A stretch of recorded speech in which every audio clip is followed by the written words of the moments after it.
Voilà, bonjour à tous. Merci d'être ici sur la place d'Austerlitz à Strasbourg pour cette manifestation. Un appel au témoignage pour les victimes des injections Covid-19. Les gens ont perdu leurs proches. Les gens souffrent d'effets indésirables suite à ces injections. Voilà, et nous avons créé notre association. Voilà, donc moi je m'appelle Joël. Je suis le vice-président de l'association On a eu notre dose, association créée en avril de cette année pour venir en aide aux victimes des injections anti-Covid, donc victimes qui souffrent d'effets indésirables, dont Julia qui est là avec nous aujourd'hui. Également victimes qui ont eu, parce qu'ils ne se sont pas fait injecter, n'ont pas pu continuer de travailler. On pense notamment au personnel soignant suspendu, qui n'ont pas pu exercer leur travail pendant 1 an et demi, voire près de 2 ans. Et également toutes les personnes qui n'ont pas pu avoir un CDD reconduit ou un CDI peut-être, parce qu'ils n'ont pas pu présenter à leur employeur un pass sanitaire à l'époque. Je rappelle juste que ces injections que les médias et le gouvernement ont appelées vaccins n'ont jamais dépassé la phase 3. Et qu'ils devaient, d'après les médias et le gouvernement, empêcher la transmission du virus. Et on sait aujourd'hui que c'est pas vrai.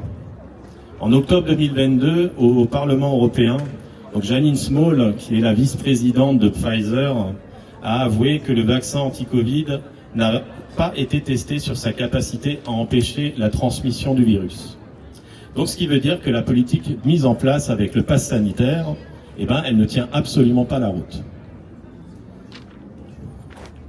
Voilà, aujourd'hui je tiens à remercier Jean-Marie qui est là pour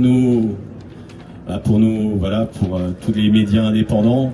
Merci de nous relayer. Je pense également à Thérèse de Thérèse Live Media qui ne peut pas être là aujourd'hui, à Aurélien du Reporter Indépendant, à Diane des Dépêches Citoyennes et à également tous les autres que j'ai peut-être oubliés.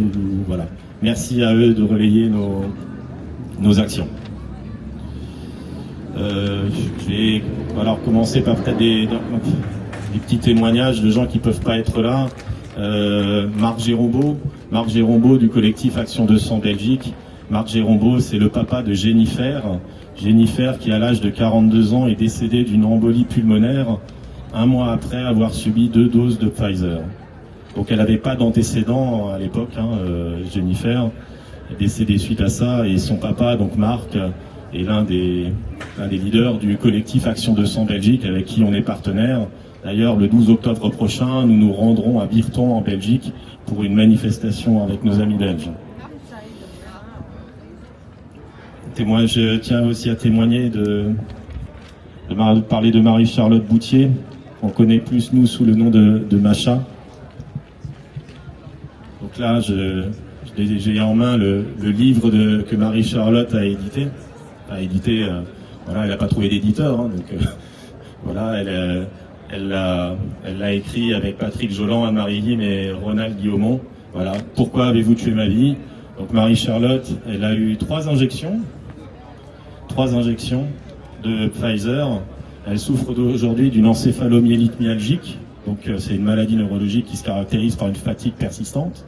Elle a également une myofasciite à macrophages, une autre maladie neurologique incurable. Et des fois, elle souffre de plus de 50 symptômes par jour. Donc, je vous laisse imaginer le quotidien de Macha. Et parmi ces symptômes, donc, des nausées, vomissements, douleurs musculaires et articulaires intenses, perte de mémoire, douleurs veineuses, palpitations, acouphènes ou brouillard cérébral.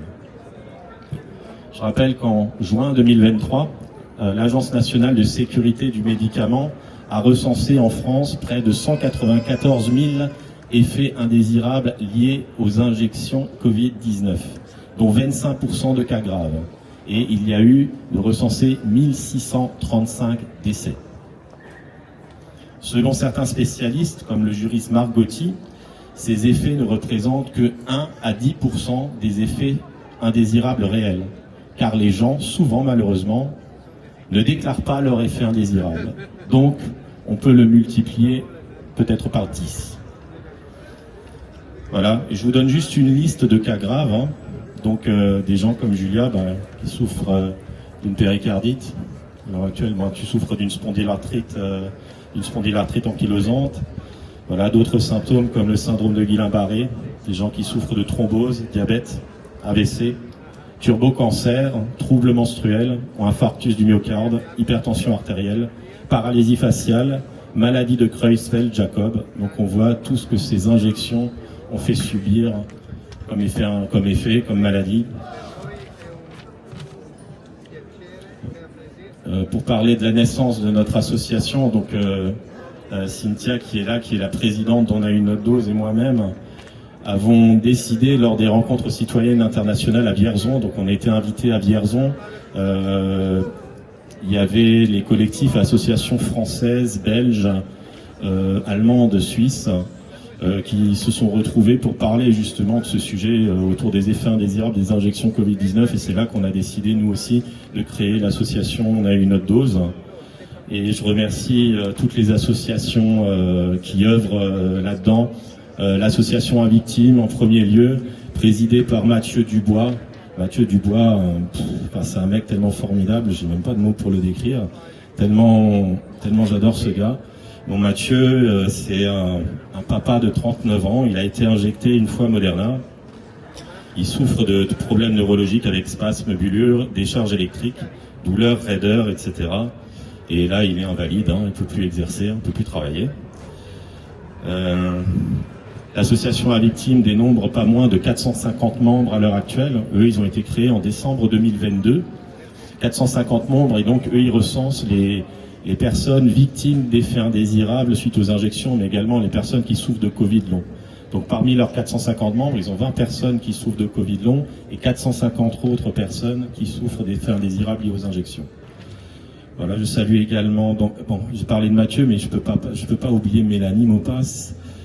Mélanie Maupas, c'est la vice-présidente de la victime, et donc elle souffre de la maladie de Charcot. Maladie de Charcot, après, je crois qu'elle a eu 2 doses ou 3 doses, je ne veux pas dire de bêtises, mais elle a eu 2 doses ou 3 doses de Pfizer, et suite à ces injections, donc elle a la maladie de Charcot. Et Mélanie, elle ne sait pas combien de temps elle va encore vivre. Elle pense même qu'elle peut nous quitter cette année, elle verra peut-être pas 2025. Voilà, et de ce que j'ai entendu, voilà, elle arrive plus presque plus à saisir un objet, elle arrive plus à se laver toute seule. Elle est obligée d'habiter à nouveau chez ses parents, et donc oui, on ne sait pas ce qui va advenir pour elle. Je remercie également, donc là j'ai parlé de la victime, je remercie également l'association Vérity France, qui a été fondée par les familles de Maxime Beltra, de Sophia Benarira et de Mélanie Massip. Donc ce sont des parents qui ont perdu leurs enfants. Vous avez notamment les portraits de Mélanie, de Maxime et de Sophia qui sont exposés. L'association Les Désenfantés, également, les Désenfantés, ce sont les parents de victimes qui ont fondé cette association présidée par Michel Musso. Michel Musso, donc, qui est la maman d'Eva Musso, jeune femme de 30 ans décédée en décembre 2021, 8 jours après une injection de Pfizer. Et il faut que, parlant des associations de victimes, je voudrais encore parler et je vais m'arrêter là après, je reprendrai la parole un petit peu après. Je voudrais parler de Dominique Bodino. Dominique Bodino, qui est un papa formidable. Il a perdu sa fille Karine, qui a eu 3 doses de Moderna. Et Dominique, il a décidé de créer la carte de France des victimes des injections anti-Covid. Et donc on travaille avec lui. On lui poste nos vidéos sur nos manifestations. Il y a les portraits des victimes, dont celui de Julia, qui sont recensés sur le site du VIAC, donc VIAC pour Victimes Injection Anti-Covid. Et vous avez le site de Dominique Bodino, vous pouvez le trouver, donc c'est www.viac19.fr. Et Dominique, il s'arrête pas à la France, il commence à recenser les victimes des pays limitrophes, Allemagne, Belgique, etc. Et je crois qu'il y a même l'Espagne et l'Italie. Donc moi je félicite vraiment ce monsieur absolument admirable, il a 70 ans passés et il consacre un temps fou à tout ça. Et donc voilà, merci à toutes ces associations qui œuvrent. Et je terminerai juste par une grosse pensée pour la manifestation qui a lieu à Cholet en ce moment.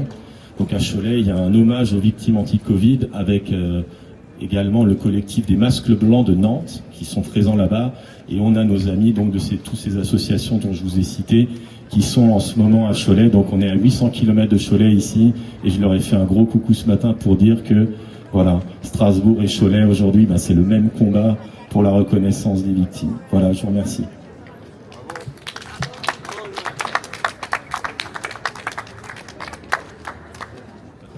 Bonjour à tous, merci d'être présents ici aujourd'hui. Donc Joël a très bien introduit du coup le pourquoi de notre présence ici.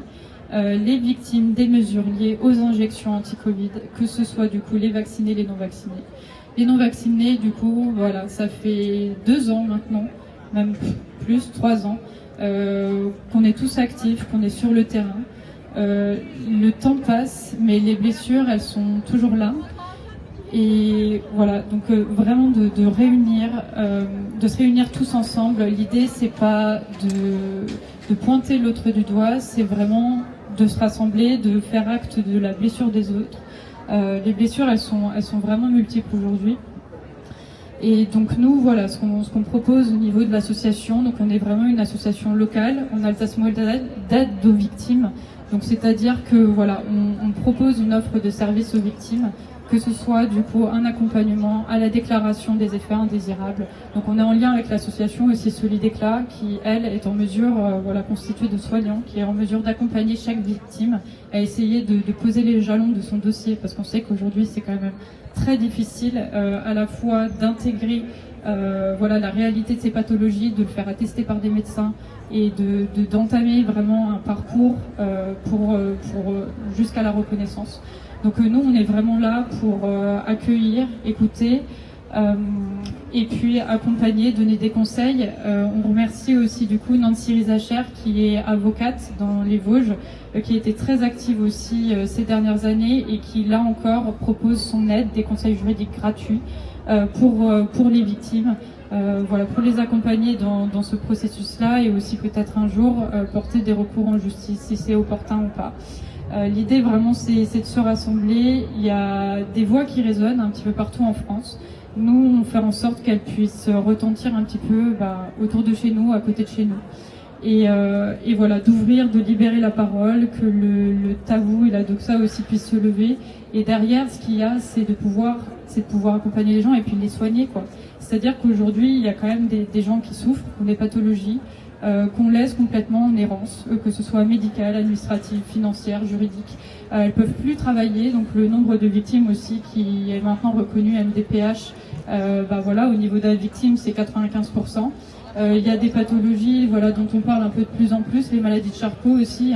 Rien qu'à Montpellier, il y a 42% de plus de maladies de Charcot depuis 2 ans. Donc c'est un combat énorme. Il y a encore beaucoup de silence et de doxa autour de tout ça. Nous-mêmes, la constitution de l'association, elle n'a pas forcément été simple non plus. On démarre. C'est-à-dire que nous, on a vraiment besoin de gagner la confiance, que ce soit des gens, des institutions, parce que c'est avec elles qu'on veut travailler aussi. À un moment donné, pour tous ceux qui sont âgés, qui sont sur le terrain, c'est sûr, on en a bavé, on est un petit peu seul. Là, l'enjeu aujourd'hui, c'est de construire ensemble, c'est d'essayer de tendre la main pour pouvoir proposer les solutions, parce que nous, l'association, on ne va pas pouvoir proposer les solutions pour tout le monde. On est bien obligé de le construire avec des choses qui existent aujourd'hui. Et on peut pas sauver les victimes. On a besoin de tout le monde pour faire ça. Donc charge à nous de mettre tout en œuvre pour pouvoir le faire. Et ça nous oblige peut-être à penser les choses différemment, à penser le contact différemment, à occuper l'espace public aussi différemment. Et voilà, donc il y a vraiment tout ça qui est derrière. Et donc on espère en tout cas que des victimes commencent petit à petit à venir nous voir, à se confier, à nous solliciter aussi pour de l'aide. Et puis nous, on fera vraiment ce qu'on peut pour porter leur voix. Plus on sera nombreux, plus aussi dans nos adhérents, on aura un nombre de victimes aussi locales. Plus facilement, on pourra aller voir des institutions, des élus et faire valoir aussi des choses. Nier des chiffres, c'est facile. Nier des êtres humains, c'est beaucoup plus dur. C'est pour ça aussi que vraiment ces portraits, ils sont vraiment essentiels, parce que c'est des visages, c'est des noms, c'est des voisins, c'est des amis, c'est des collègues. Et on peut pas laisser des gens souffrir ou mourir dans le silence. Donc voilà, on est dans un contexte qui est très compliqué. Il y a 1 milliard de sujets dans le sujet, mais ce combat-là, c'est le combat de l'avenir, c'est le combat des enfants, c'est tout. Parce que voilà, on sait très bien que l'ARN, ils vont le développer sur 1000 autres produits de santé, peut-être d'autres vaccins, enfin peu importe. Donc aujourd'hui, voilà, le point sur lequel je voulais insister, c'est que il faut qu'il y ait des médecins, des soignants, des scientifiques qui se penchent vraiment sur ces effets indésirables et qui nous disent en fait c'est quoi la vérité, c'est quoi le réel, qu'est-ce qui cause ces effets indésirables, est-ce que c'est l'ARN, est-ce que c'est le graphène, est-ce que c'était des lots qui étaient défectueux. Aujourd'hui on ne sait pas, donc il faut vraiment que ces gens qui sont dans le système, qui ont peut-être pas réalisé ce qui se passait, on a besoin de leurs compétences, on a besoin de leur cœur, on a besoin d'eux pour nous donner des réponses. Et voilà, c'est un combat peut-être pour 10 ans, mais on lâchera rien, on continue. Et voilà, je voulais juste terminer vraiment pour remercier l'engagement du coup des personnes qui sont ici, qui se lancent dans ce combat, parce qu'on ne sait pas dans quoi on s'engage vraiment. Mais il y a du temps à venir. On remercie tous les collectifs aussi qui sont présents et qui sont aussi solidaires. L'union fait la force. Un grand merci à vous. Moi, c'est vous qui m'avez aussi ouvert plein de portes et beaucoup d'engagement. Et si je suis là aussi aujourd'hui, c'est parce que je suis passée aussi par chez vous. Voilà. Donc, on est tous là pour la cause. On n'est pas là pour nous individuellement. On est là pour servir quelque chose de plus grand que nous. Et voilà. Donc, merci. Il faut être courageux. Alors, oui, petite anecdote, du coup, pour vous dire, on a un article qui est sorti dans les DNA. Enfin, les DNA nous ont contactés, on s'est dit, waouh, ça y est, on va pouvoir lever un petit quelque chose, etc. Et puis donc, ils ont fait un article. Et en fait, il a tenu que quelques heures parce que, du coup, la rédaction en chef a décidé de retirer l'article. Qui disait juste factuellement, on est une association qui va aider les victimes qui ont des gros soucis de santé suite aux injections. On rassemble les vaccinés et les non vaccinés parce que je pense que la majeure partie des institutions et des gens qui sont aussi à l'intérieur réalisent même pas les cassures énormes qu'il y a eu entre les vaccinés et les non vaccinés. Ça a cassé des familles, ça a cassé des amitiés, ça a cassé des chemins de vie. C'est juste impressionnant et nous, avec l'asso, on regroupe les deux et on est une des premières assos en France à faire ça, à regrouper les deux, sans être forcément aussi que des victimes. Et voilà, c'est beau et merci à chacun de le faire et merci à vous de nous permettre de le faire. Voilà, merci.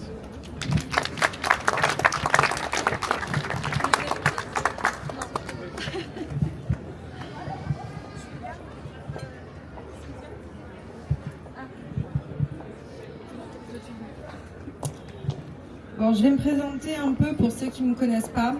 Donc voilà, je m'appelle Julia, je suis porte-parole de cette association. J'ai 38 ans, j'ai 2 enfants de 10 et 12 ans, je suis mariée. Et ça fait 3 ans que ma vie a changé. Et ouais, c'est compliqué. Bravo Cynthia pour ce discours, parce que franchement, c'était assez... waouh. Le 19 juillet 2021, à ma 2e dose, j'ai eu une péricardite post-vaccinale.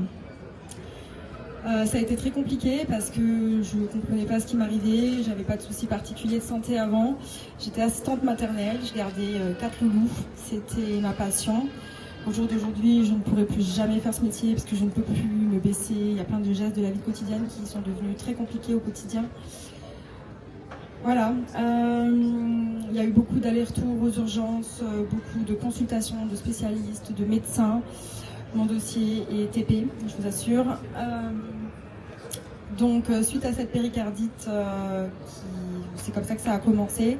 Au jour d'aujourd'hui, je ne suis toujours pas guérie. J'ai toujours cet épanchement qui subsiste au niveau du cœur. Donc, c'est de l'eau qui est autour du cœur. Au fur et à mesure des mois qui ont suivi, j'ai déclaré une spondylarthrite ankylosante. Donc c'est une inflammation des muscles, des articulations, non pas des muscles, des articulations. Donc en fait, j'ai les sacroiliacs, donc en bas du dos, qui sont inflammés tout le temps. J'ai très peu de répit. Au jour d'aujourd'hui, j'ai mal dans les jambes, donc c'est pour ça que je suis en fauteuil. Je peux marcher, hein. Mais pas sur des longues distances. Donc, et pour éviter de m'épuiser et de faire des malaises post-effort, je suis en fauteuil. C'est pas facile de passer par cette case-là.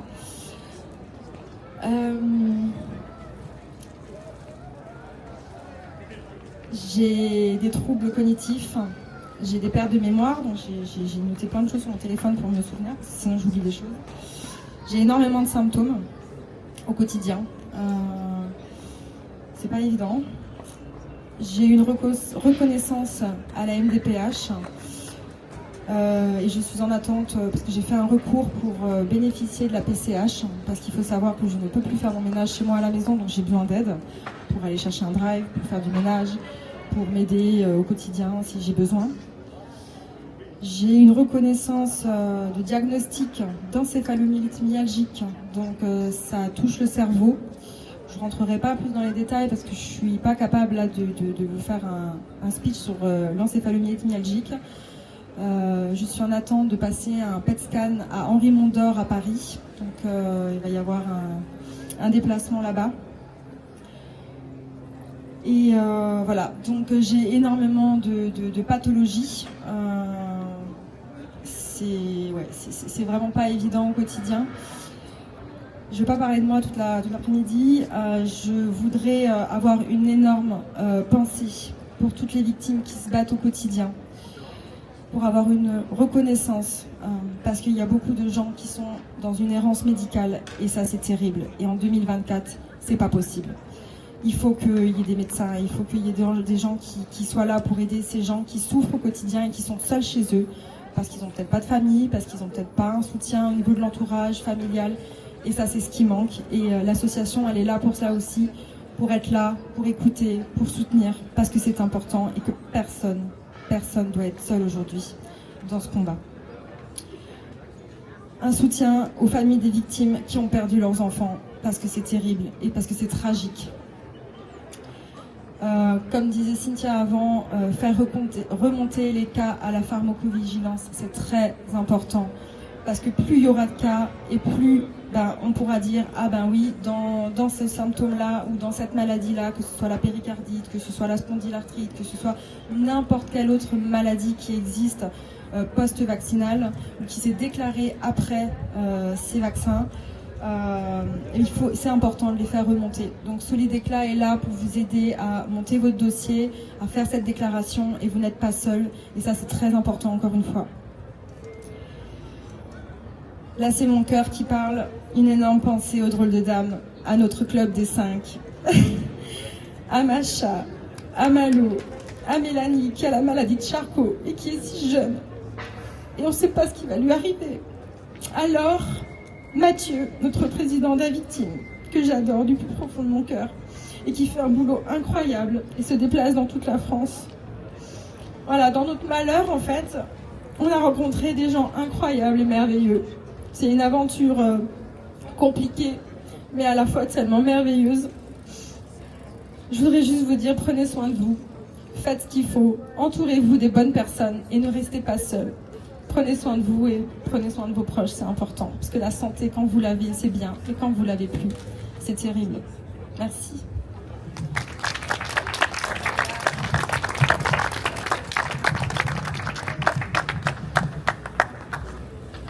Je vais faire Aurore, tu peux venir. Donc Aurore, elle nous vient des Vosges. Voilà, elle vient pour témoigner elle aussi.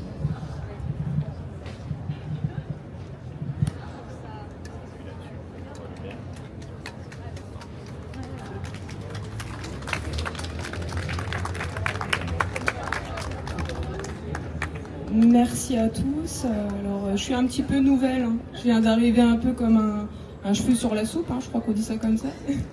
Donc voilà, je vais pas faire un super beau discours comme Julia parce que moi j'ai pas l'habitude. Mais je vais vous lire le témoignage que j'ai envoyé à l'association donc jeudi soir.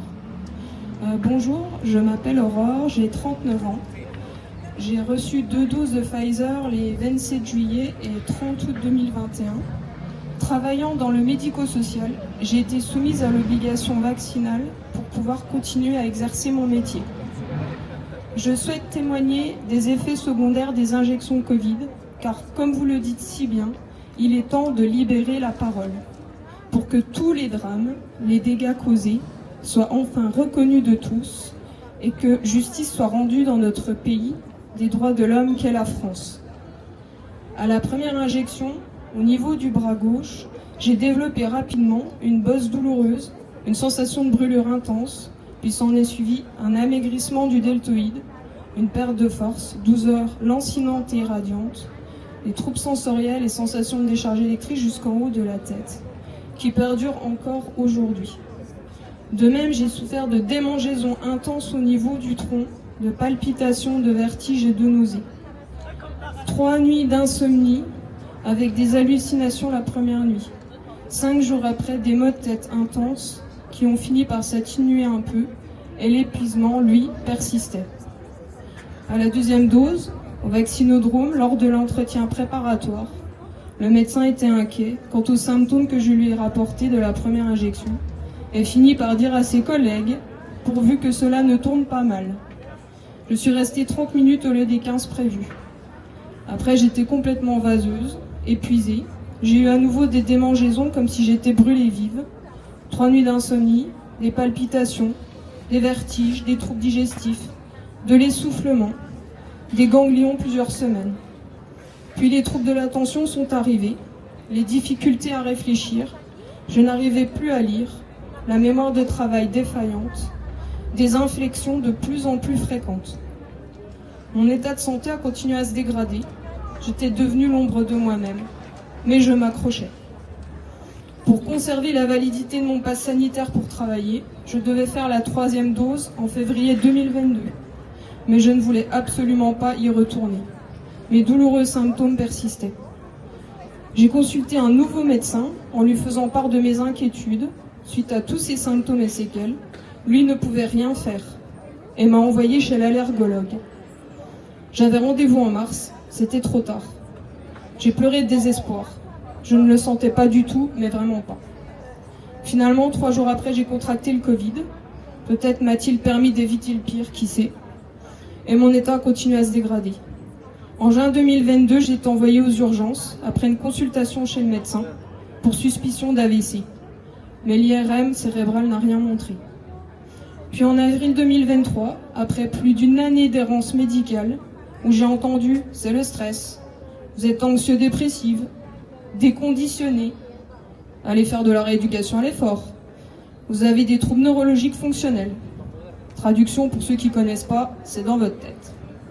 Le diagnostic est enfin tombé, encéphalomyélite myalgique, post-injection Covid, avec aggravation par l'infection Covid, syndrome d'activation mastocytaire, maladie de Raynaud, et en plus des intolérances alimentaires, une hypersensibilité chimique multiple, une hypersensibilité au bruit, à la lumière, vous avez vu mes lunettes de soleil, troubles du sommeil et troubles de la régulation thermique. Vous avez vu mes gants et mon bonnet. Aujourd'hui, après plus de 3 ans, j'ai toujours des séquelles au membre supérieur gauche. Je suis en arrêt de travail depuis plus de 2 ans. Avant, je faisais du sport et je l'enseignais. Maintenant, pour moi, c'est un exploit, les jours où cela va bien, de faire 1 km à pied en faisant des pauses. Je peine à m'occuper de mon fils de 4 ans. Je ne peux pas rester seule une journée avec. Cela a un coût important pour essayer d'atténuer les douleurs et symptômes, et il n'existe pas de traitement curatif pour cette maladie. L'épuisement est très compliqué à gérer. Cela représente des temps de repos allongés, sans stimulation, de 4 à 8 heures par jour, voire plus en cas de malaise post-effort. J'espère pouvoir voir grandir mon fils le plus longtemps possible, et j'ai la chance d'être entourée par ma famille. Néanmoins, je sais que beaucoup ont des pathologies encore plus graves, et je pense bien à eux. Cela me fait beaucoup de peine de voir autant de personnes touchées, de familles endeuillées. J'espère que tout cela sera reconnu et pris en charge d'une manière ou d'une autre.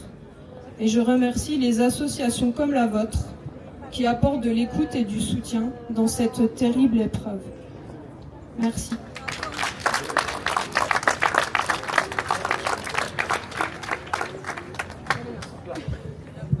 Merci Aurore. C'est la première fois que tu viens témoigner, c'est ça? Ouais, voilà. Et puis elle nous vient des Vosges, hein, du côté de Gérardmer. Bravo à toi. Merci. Bonjour, je m'appelle Evelyne. Comme ça? Bonjour, je m'appelle Evelyne et j'étais aide-soignante à l'hôpital de Bischwiller et j'ai été injectée une fois Moderna, pas par choix mais par obligation et par peur. Faut oser le dire, par peur. La peur de manquer, la peur de, comment dire ça, de tout perdre. Et suite à ça, j'ai fait quelques malaises. J'en ai parlé au médecin qui me dit oh c'est rien, ça vient pas de ça. Prenez des Doliprane. Alors quand je lui ai dit que ça sert à rien le Doliprane et que justement ça a venu, mais n'importe quoi, arrêtez votre connerie. Donc qu'est-ce que j'ai fait? Je me suis mis à la naturopathie, je me suis renseignée par-ci par-là et quand j'ai essayé de parler au médecin, c'est tout juste s'il ne claquait pas la porte au nez pour me faire comprendre que voilà, ça suffit quoi. Ça suffit les conneries et que c'est lui le médecin et pas moi. Et donc par après j'ai été suspendue et licenciée par après parce que je suis pas revenue tout de suite parce que j'avais fait les pleurs de bac. Donc on m'a carrément licenciée sans comprendre et sans me demander pourquoi. J'avais beau essayer d'expliquer mais voilà, porte fermée. J'ai déjà écrit entre-temps à l'ancien employeur pour lui montrer des faits, mais j'ai pas de réponse. Comment expliquer, c'est comme si on vous claquait la porte au nez et qu'on vous écoute même pas. Et vous êtes face à vous-même. Donc bref, juste pour expliquer, c'est que j'ai des problèmes de genoux et par moments des palpitations. Et je fais très attention à ce que je mange. Parce que là aussi, je me suis renseignée que l'alimentation joue un grand rôle. Donc voilà, j'ai un peu le trac, désolée.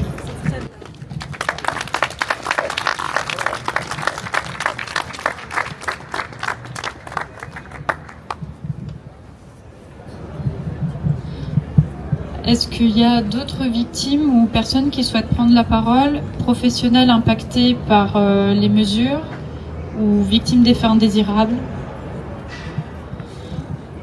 Sinon, on vient d'être rejoint du coup aussi par Christian, le trésorier. C'est vrai qu'en fait, on s'est tous présentés un peu. Pas vraiment. Ok. Donc on a le trésorier du coup de l'association, Christian Ligou. Et Jean aussi, je sais pas si tu voulais dire aussi quelques mots. Toi, c'est bon.